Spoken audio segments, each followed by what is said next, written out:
Tone, Rob, hanging out with you on this Thursday. Hope you're doing well. Yes, sir.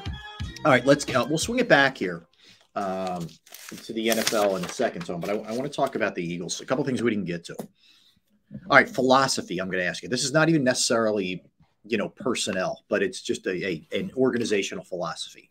Okay. So, they're big believers in not giving up the big play on defense. Now, they're not alone in this, but it's kind of where the NFL's trending. But, we've seen it certainly this year be an issue. People complained about it a lot last year where you could kind of dink and dunk them to death a little bit. But there's that part. There's also the part where they just, other than, ironically enough, the year they won it in 2017 and last year when they got there, there's not a big belief in the linebacker position and putting a lot of resources into it. Does that have to change, and will it change in your estimation? It's funny, man. Believe it or not, you said a lot there. Let's really go down it, right? Let's really think about who they are, what they believe, who they've been, what they've done, right? They don't believe in paying linebackers. They don't believe in paying running backs. They believe in bend but don't break on defense. They believe in limiting the explosive play. They believe in passing to set up the run, right? All these things about the way they do business and the way they build their team, some of it has bared fruit. Some of it has bared weeds or poison, however you want to look at it. For me, I believe they need to change or revamp or revisit, at the very least, the way they look at the linebacker position, the way they value it, right? But here's where things get tricky for me with this team, with the linebacker position in particular. Not only do they undervalue it, they don't know how to evaluate it. And right. I think because they don't know how, I've never thought about this like this. So this is a very raw thought that I'm throwing out here. So I want you guys to help me iron it out. What if they don't value the linebacker position because they just flat out suck at evaluating it? Yeah. What if they convince themselves, or what if they're trying to sell to us? Well, we just don't value the position. When in all reality, they know behind closed doors, we suck at this position. So let's just build our team around that weakness. You know what I mean? What's your thoughts on that? All right, let me tackle that, because I think if they just realized they were not good at it, they would go out there and either make a trade or sign a free agent. I don't think they're really great at evaluating defensive backs either, frankly, coming out of college. So what did you do? You went and traded for Slay. You went and signed Bradbury. That's how you got yourself around it. So I think they would do the same thing linebacker wise. Okay. I don't think they even wanted to take Nakobe Dean, but he fell into their lap in the third round. I just think they don't value it, Tone. I feel like they almost look at linebacker like a lot of teams in the NFL now look at running back. I'll just grab somebody and plug them in, and we're going to be fine. Our defensive line is going to get to the quarterback, and our back end's going to be good. Doesn't matter if we're a little bit soft in the middle. I think it's a mistake, but I think that's the way that they view it. And I think for the most part, when they've had really super success as a team, like I just mentioned, both last two Super Bowl appearances, they had way better linebacker play than they typically had. And I don't know why they don't buy that. They don't correlate the success. You know what's so funny? I'm a firm believer that you need to have, at bare minimum, competent play on every level of your team, right? I feel like you need to have – I feel like in the DB room, you need to have at least one Pro Bowl level corner. You need to have at least one competent safety. You need to have at least one maybe Pro Bowl level linebacker, at least one Pro Bowl level defensive lineman. I feel like, no one's saying break the bank on the entire position group. No one's saying that. They don't even want to invest in one linebacker. Yeah. Let alone the group. And again, I don't think as spectators, we're saying just drop all this money on a linebacker position in general. Or no one's saying you need to have all pros all across the linebacker. No one's saying that. But if you can have a Pro Bowl level middle linebacker, and then you sprinkle and then you plug and play the guys around him, off ball linebackers, I can roll with that. Yeah, I can roll with that because your figurehead, you have a foundation. You have You have stability there still. You have an anchor. And I'm having a hard time finding the anchor in a linebacker room. I'm having a hard time finding the anchor in a DB room. This is why it's also a perfect storm. And I think people misuse perfect storm. Sometimes people say perfect storm and everything worked out well. It was a perfect storm. No, perfect storm is bad. Yeah. So here's why it was a perfect storm. We all seen the movie. It was bad. Great movie, but spoiler alert, it didn't end well for them, okay, on the boat. Right. Anyway, they looked at it like the defensive line was going to dominate like it did last year. And if your defensive line dominates to that degree, it doesn't. It was an anomaly. No, I know. I agree. I'm saying, but they thought that, right? Which means it doesn't expose your linebacker position as much. Unfortunately, the defensive line's been meh, right? Mm-hmm. And all of a sudden, they're not making the same plays in the run game or in the passing game, or they're not getting to the quarterback like they were. And then your linebackers are going to get picked apart by tight ends or by backs coming out of the backfield or whatever. And then, Tone, on top of it, to compound it, Bradbury lost 5 steps. Avonte Maddox got hurt. Not a step. He lost 5. Yeah. And Slay is still solid, but like your back end isn't doing you any favors either. So there's a lot going on, man.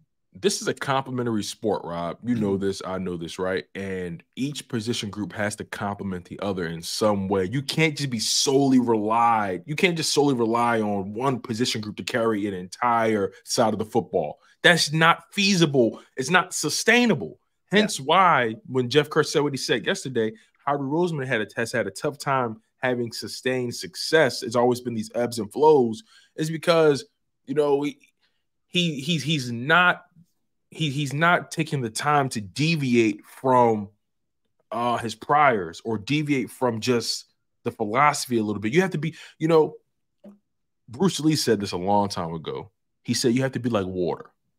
You have to be like water. You gotta adapt to your environment. You gotta be dwarfed. You know, you gotta just continue to mold yourself to your current situation. And I just feel like regardless of the situation, the Philadelphia Eagles have their philosophy, especially on the defensive side, and they're not willing to deviate from it even in the slightest. Mm-hmm. When you see that your team has clearly suffered from not having not just competent, but sustained linebacker success. You've seen with this team. We've been talking about this linebacker position for, what, 10 years? Maybe more? Forever. Yeah, it seems like a really long time. Yeah. And to think that your defense's shortcomings is not because you don't have stability there, to think that's not the case is just ridiculous. You know what they're probably saying to themselves? Well, you know, the D-line, you know, they had to play better and everyone else will play better. Right. Look, man, there are going to be days or weeks or stretches where maybe your D-line just doesn't have it. But maybe you got some linebackers in the room that can hold the water, right? They don't have that. It's a complementary sport. You can't remove that. Mm-hmm. One position group can't be your end-all be-all. You know what I mean? On offense, you can't just have great wide receivers and then you don't have an offensive line to protect the quarterback so he can deliver the rock. You got to. This guy has to be a balance somewhere. Well, I think too, if you look at the 2 best teams in football this year, the 2 #1 seeds are Baltimore and San Francisco. Look at their linebacking core. Baltimore makes a trade to get Roquan Smith. They have Patrick Queen. They have other guys who are phenomenal linebackers. You look at Fred Warner and that crew that San Francisco has. You know, and again, I'm not saying you got to put all your resources into linebacker. Nobody's saying that. But the fact they haven't drafted a linebacker in the first round since 1979. Or traded for one, a good one, or signed one. I mean, and then when you develop one, you let them walk. Right. So what are we doing here? Well, right. So there's that. And I the other thing, and this, I think this is also something too. Like Howie and Jeffrey have major say in the guys that are hired, not just the coach, but the coordinators, et cetera, because they want their philosophy used. In other words, I guess what I'm driving at is if they do make wholesale changes with the coordinators, would they be willing to deviate from bringing in a guy who's just going to be a yes man to them? Or would they bring in a guy who's like, hey, I'm blitzing, man. I'm going Wink Martindale on your ass where I'm it's on. I don't think so, man. I don't think so. Yeah. I don't see them going that far, balls to the wall, like just hiring a maverick. The fact of the matter is, like, they're not football guys. Jeffrey Lurie is comes from Hollywood. You know, he's a film guy. Harry Roseman, you know, he was a Florida Gator pencil pusher. I mean, he sent letters to the Eagles and, you know, to get his first opportunity. All that kind. They're not football guys, but they're trying to make football, you know, decisions. You know what I mean? And yeah. Look, no one denies how great Howie is with the contracts and the deal making and the trades and free agency. No one denies how good he is there. No one denies that. But when you get to a certain point in how the game should be played, how the game should be processed or analyzed, or who plays, who doesn't, when you get into that territory, when Harry Roseman steps into that arena, I feel like he's overstepping. Yeah. I feel like you hire certain coaches for a reason and let them be the football guys and you handle everything on the other side. You know, when you have guys or coaches, when you have coaches having to meet with you every week because you didn't like their approach to a game plan, you're overstepping your bounds. Mm-hmm. In my opinion, you're overstepping. You know, Doug had to deal with that, right? And I don't think Nick has to deal with that because he plays ball with Howie very well. So I have a hard time, as much I want to believe that they have enough self-awareness to learn like they have in the past. Howie has learned. He's shown moments where he's learned from his mistakes, right? Mm-hmm. But I'm curious to know how far that learning is going to continue, knowing what we know about how they treat the linebacker position, the running back position, you know, the offensive philosophy, the team building philosophies, how they married themselves to it for so long. I'm curious to know if they're even capable of at least looking in the mirror and saying, you know what, we've been doing it this way for a while. We need to, and also keep it real with themselves. Like, yeah, I think that's the struggle with them right now. Keeping it very real with themselves. Like, hey, listen, Super Bowl 17, as great as it was, yeah, a lot of things happened for that to really, you know, amount to what it was. I'm heartened by this a little bit. I'm doubtful that they'll make wholesale changes, but when things, you know, went sideways for Howie and he was, you know, shoved aside for Chip, he did do a lot of self-reflection, right? And he came back different. He talked to, you know, guys who ran teams in other sports, in European soccer. He really, you know, put the legwork in to try to be better at his job, and it showed. I wonder if this thing turns out to be as disappointing as it feels like it's at least headed, right? And you lose maybe in the first round or the second round when you expected to win the Super Bowl and you started off 10-1 and all that. It's such an extreme that doesn't provide a wake-up call where maybe you don't just say, hey, this was just fluky and blah, blah, blah, blah. No, like we got to like really examine ourselves and make some changes here. You know,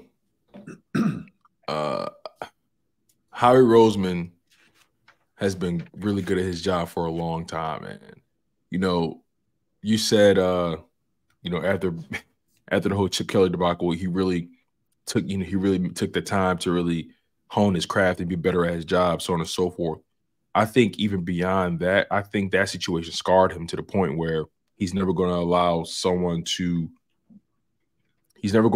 another head coach to have that kind of power over him ever again, or have that kind of say over him over again. But I think how he's handled this team the past couple of years, even in the Doug Peterson era, has been a bit of an overreaction to the things he experienced under the Chip Kelly regime. Mm-hmm. You know, and plus, I mean, look, when you get thrown in the broom closet, all you can do is think. So I mean, I'm looking at Harry Roseman right now as a guy that he has to be the one to put his ego to the side and just put winning and what's best for this team at the forefront, not what's best for his pocket or Jeffrey Lurie's pocket, or not what's best for what looks good. This team is so concerned, this organization rather is so concerned with the public relations, the PR, how they look in situations, and, you know, the optics. Yeah, they're so concerned with those sort of things. And,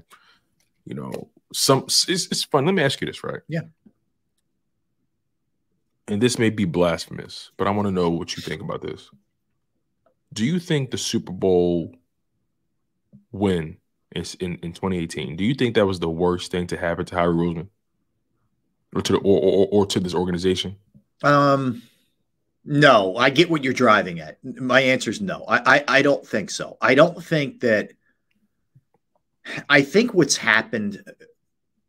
Look, man, he was back in the Super Bowl a few years later, so no, I don't think so. That's true. That's true. If you think about it, last season, they hit on so many different things worked for them. Hey, even if they intended Jalen to just be a backup quarterback, whatever, man, he developed into what he is.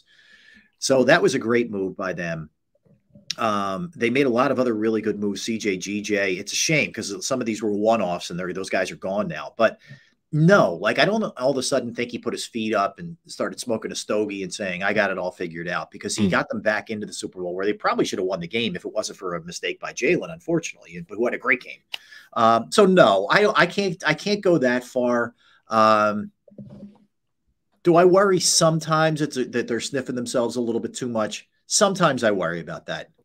I think Nick kind of got that way, man. All the screaming at Chiefs fans and stuff. I always want him to be hit himself. I don't want him to turn into this guy where he's walking around he's not going to say a word to anybody. No, but you don't wonder, you don't want to be a caricature. You don't want to turn into a caricature yourself. Right. It's to me, if you're on the sideline and you're high five and you're chest bumping with your guys, that's great. That's emotion. That's who you are. But what are you jawing at Chiefs fans for? Who cares? Just get off the field. So I think maybe he started to sniff himself a little.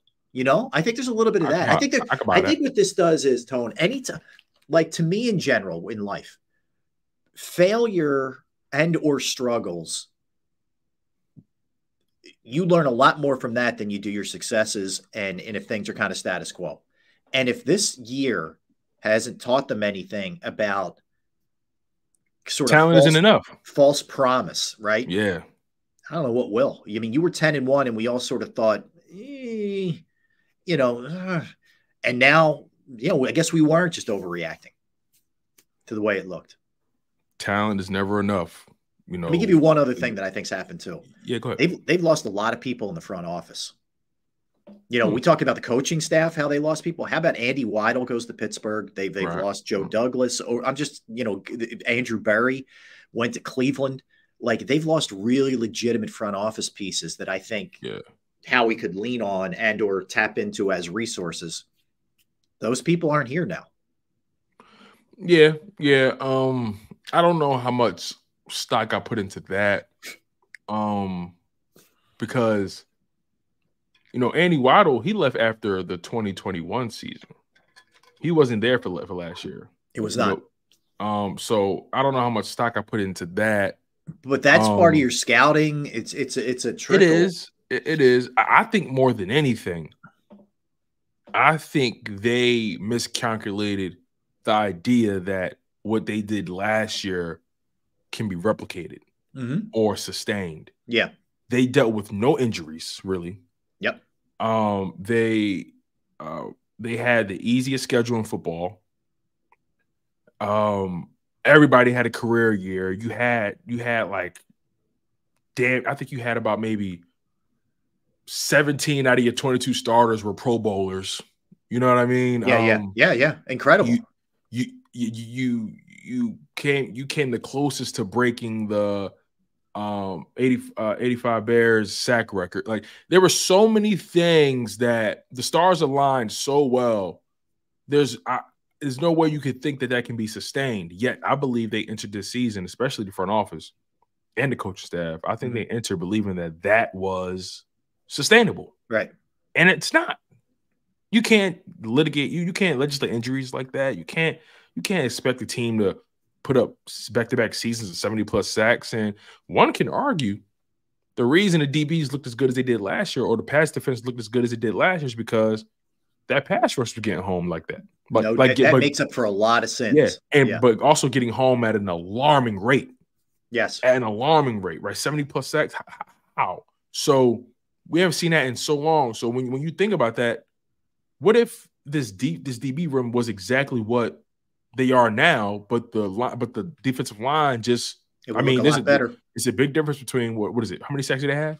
40, 41 or something. I forget what it's a big difference between 70 sacks and 41 sacks. Yeah. You know what I'm saying? It's a lot of plays, lost and gained in that disparity. So What if this pass defense actually was really not, from a talent perspective, really not that good? Right. But Or be real. Like last year was just, man, it was the year of years. Everybody hit it hard. Everybody just had their best season. And the odds that was going to happen 2 seasons in a row, pretty slim. and that's why the loss in the Super Bowl was so damning, because you missed a golden 100%. opportunity. You missed a platinum opportunity. Like you missed. Yeah. Like, moments like that do not come along very often, and they're going to be fighting for their lives trying to reclaim that level of success. I say it often, man. I think we're going to look back at that Super Bowl loss and the Phillies getting close these last 2 years and just shake our head 5-10 years from now. Like, how did that team didn't win it? How did that team not win it? Like, they're killers, man. They're killers.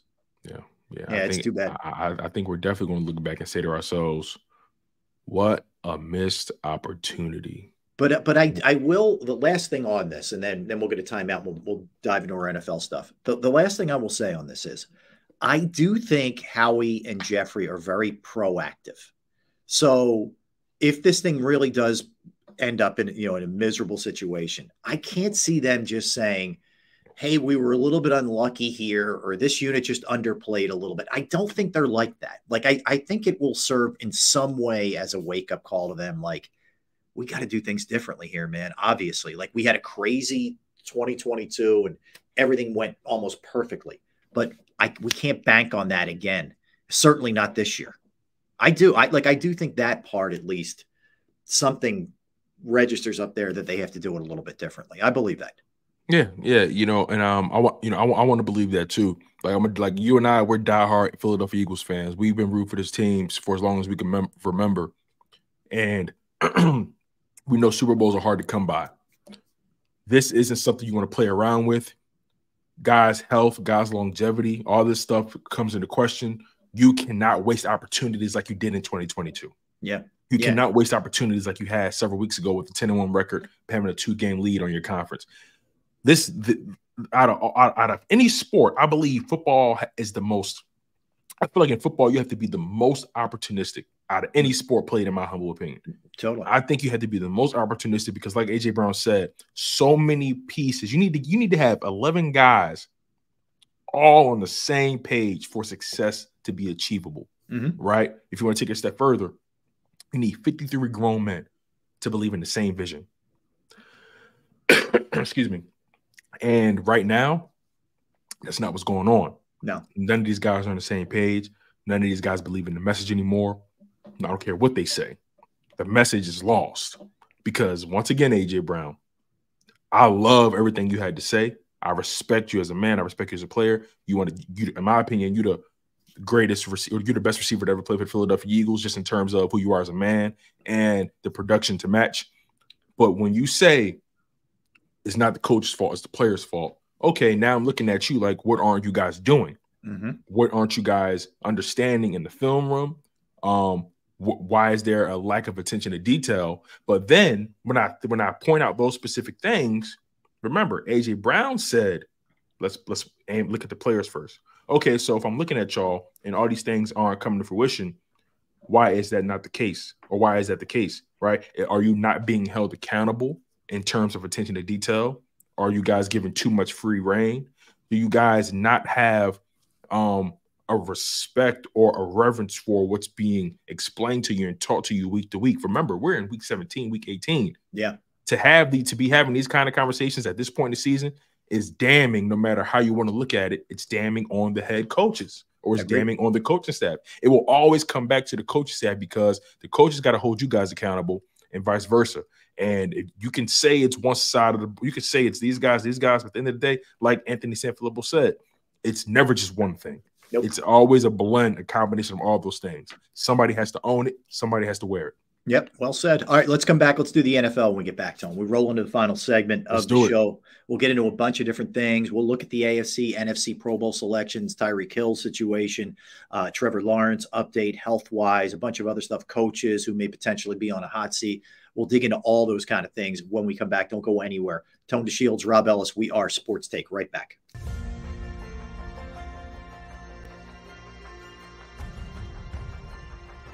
I remember getting my heart broken when they lost the Super Bowl in 2004. We're big Eagles fans. We moved to South Philly because of the Eagles. When they won, we went straight to Broad Street, and everybody was going nuts over there, and it was just a memory that you'll never forget.